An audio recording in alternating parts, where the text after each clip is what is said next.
ओम नमः शिवाय। Divine club में आप सभी का बहुत बहुत स्वागत है। आज हम भगवान शिव की महिमा के बारे में बात करेंगे। भगवान शिव की महिमा अपरंपार है और उनके चमत्कारों की कथाएं अनगिनत हैं।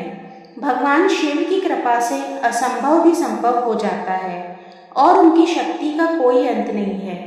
इस कथा में हम भगवान शिव के कुछ अद्भुत चमत्कारों की कहानी सुनाएंगे जो हमें उनकी महिमा के बारे में बताएंगे। वीडियो शुरू करने से पहले आप सबसे निवेदन है कि आप कमेंट में ओम नमः शिवाय जरूर लिखिए और इस वीडियो को ज़्यादा से ज़्यादा शेयर करिए। पहली कथा। मार्कंडेय ऋषि भगवान शिव के महान भक्त थे। उनकी माता का नाम मरुधति था और वह भगवान शिव की पूजा अर्चना में लीन रहते थे।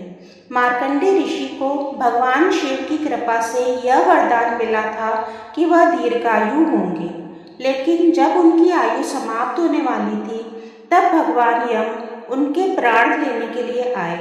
मार्कंडेय ऋषि ने भगवान शिव की शरण ली और उनकी पूजा करने लगे। भगवान शिव प्रकट हुए और उन्होंने भगवान यम को पराजित कर दिया। मार्कंडेय ऋषि की आयु बढ़ गई और वह दीर्घायु हो गए। दूसरी कथा। रावण ने शिव जी की कठोर तपस्या के बाद शिव जी को प्रसन्न कर वरदान मांगा था कि वे उसे शिवलिंग दें। शिव जी ने रावण की इच्छा पूरी करते हुए उसे शिवलिंग दिया और कहा कि वह इसे लंका में स्थापित कर दे। हालांकि रावण को शिवलिंग को लंका ले जाने में परेशानी हुई। रास्ते में रावण को एक पेड़ के नीचे लघु शंका की इच्छा हुई। उसने शिवलिंग को एक ग्वाले के पास रख दिया और लघु शंका करने गया। जब वह वापस लौटा तो शिवलिंग को ग्वाले ने धरती पर रख दिया था और रावण उसे उठाने में असफल रहा। इस घटना के बाद रावण ने अपने क्रोध में शिवलिंग को अपने अंगूठे से दबा दिया, जिससे शिवलिंग पर एक निशान बन गया। शिवजी ने रावण को समझाया कि वह उसे लंका नहीं ले जा सकता क्योंकि वह वहीं स्थापित हो गया है। इस तरह रावण द्वारा लाए गए शिवलिंग का स्थान गोला कोकणनाथ में स्थापित हो गया, जो कि उत्तर प्रदेश के लखीमपुर खीरी में स्थित है। यह कथा रावण की भक्ति और शिव जी के चमत्कार को दर्शाती है। रावण शिव जी का बहुत बड़ा भक्त था, लेकिन उसकी गलतियों और परिस्थितियों के कारण उसे शिवलिंग को लंका ले जाने से रोकना पड़ा। तीसरी कथा। भगवान शिव ने गंगा को अपनी जटाओं में धारण किया था, जिससे पृथ्वी का संतुलन बना रहा। गंगा का अवतरण भगवान शिव की महिमा का एक अद्भुत उदाहरण है। भगवान शिव ने गंगा को अपनी जटाओं में धारण कर लिया और उसे पृथ्वी पर प्रवाहित किया। गंगा के अवतरण से पृथ्वी का संतुलन बना रहा और जीवन का चक्र चलता रहा। चौथी कथा।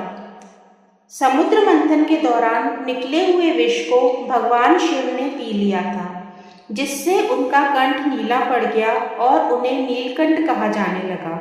भगवान शिव की इस शक्ति ने देवताओं और असुरों को आश्चर्यचकित कर दिया।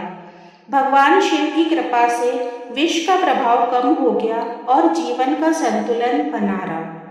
पांचवी कथा। अंधकासुर एक शक्तिशाली असुर था जो भगवान शिव की तपस्या करने लगा। भगवान शिव ने अंधकासुर को वरदान दिया कि वह अजय होगा, लेकिन जब अंधकासुर ने पार्वती का अपहरण करने की कोशिश की तब भगवान शिव ने उसका वध कर दिया। भगवान शिव की शक्ति और बल ने अंधकासुर को पराजित कर दिया और जीवन का संतुलन बना रहा। छठी कथा। भगवान शिव के वाहन नंदी बैल की उत्पत्ति एक अद्भुत कथा है। नंदी भगवान शिव के महान भक्त थे और उन्होंने भगवान शिव की सेवा की। भगवान शिव ने नंदी को अपना वाहन बनाया और उसे अपनी कृपा से शक्ति और बल दिया। नंदी भगवान शिव की महिमा का एक अद्भुत उदाहरण है। भगवान शिव के चमत्कारों की कथाएं अनगिनत हैं और उनकी महिमा अपरंपार है। भगवान शिव की कृपा से ही असंभव भी संभव हो जाता है और उनकी शक्ति का कोई अंत नहीं है। भगवान शिव की पूजा करने से हमें शांति और सुख की प्राप्ति होती है और उनकी महिमा का ज्ञान हमें जीवन के विभिन्न पहलुओं के बारे में बताता है। भगवान शिव की कृपा से हम जीवन के चक्र को समझ सकते हैं और अपने जीवन को सफल बना सकते हैं। भगवान शिव की महिमा का वर्णन करना असंभव है, लेकिन उनकी कथाएं हमें उनकी शक्ति और बल के बारे में बताती है। भगवान शिव की पूजा करने से हमें उनकी कृपा की प्राप्ति होती है और हम जीवन के विभिन्न पहलुओं में सफल हो सकते हैं। भगवान शिव की महिमा अपरंपार है और उनकी कथाएं हमें उनकी शक्ति और बल के बारे में बताती हैं। दोस्तों, अगर आपको ये वीडियो पसंद आया है तो प्लीज़ वीडियो को लाइक और शेयर ज़रूर करिए और अगर आप इस चैनल पर नए हैं तो सब्सक्राइब करना बिल्कुल ना भूलें।